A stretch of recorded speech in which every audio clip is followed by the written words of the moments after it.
Gets hurt even worse, and that's what's happened with John Wall, whose doctor diagnosed a partially torn Achilles tendon while addressing an infection from the left heel surgery that already had him out for the rest of the season. The prognosis now, the five-time All-Star is expected to miss somewhere between 11 and 15 months, so a year moving forward with the Washington Wizards. This came from Fred Katz, who covers the team for The Athletic. That 12-month timetable the Wizards provided for Wall is the center of a range, the doctor says. That range is 11 to 15 months, which means Wall could miss all of next season, too. And let's bring in Fred Katz with us for more on this story. And Fred, when you think about this timeline, first of all, anyone who keeps up with the NBA has seen a torn Achilles before. It's usually a very sudden and fairly obvious injury, but that wasn't the case here. What were the circumstances that led to this particular diagnosis?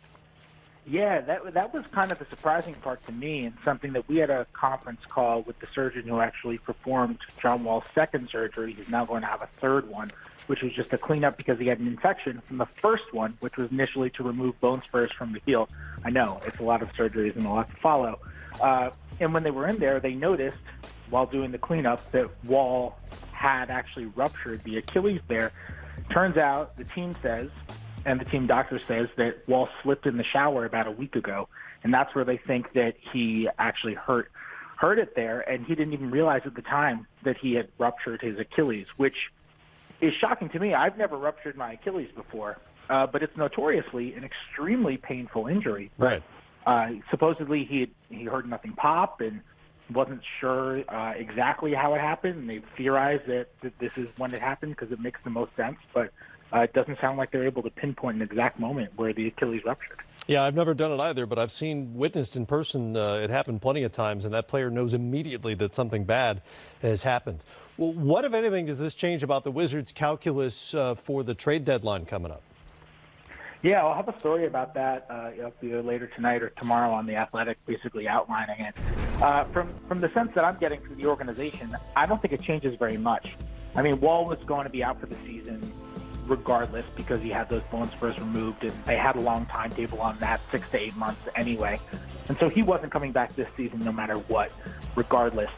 The only thing that I could think of that maybe it could possibly change is that they're pretty much capped out this summer. They're not going to have roster flexibility, and they've got Thomas Satoransky going into restricted free agency.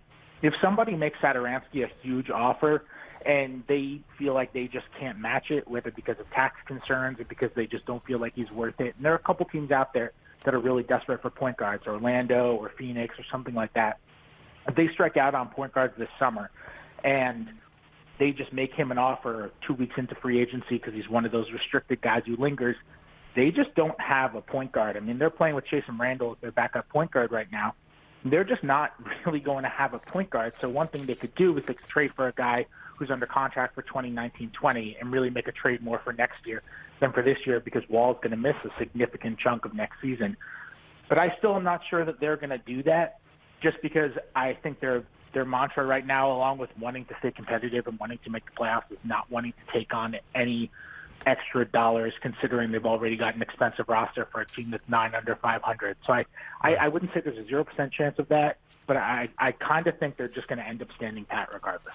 Appreciate the time, Fred. Fred Katz with us from The Athletic in Washington after a stunner of a day for the Washington Wizards. And guys, as you know, just to remind folks at home, Wall has a 4-year, $170 million extension about to kick in for a team that's already kind of capped out.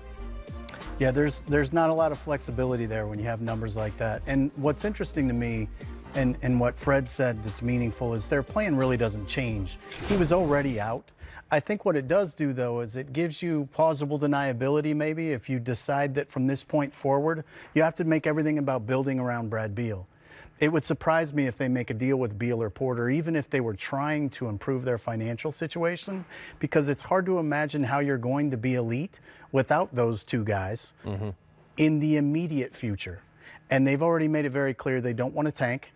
They don't want to go backwards very far, to go forwards. So it puts you in a spot where you almost have to just accept that this is what it's going to look like. And incrementally, you're going to have to get yourself out of the tax, stay out of harm's way in that way, so that when you are ready to win, you don't have repeater issues. Now think about that timeline for a second. Based on that 11 to 15 months timeline, John Wall could easily miss all of next season as well for the Washington Wizards. All right.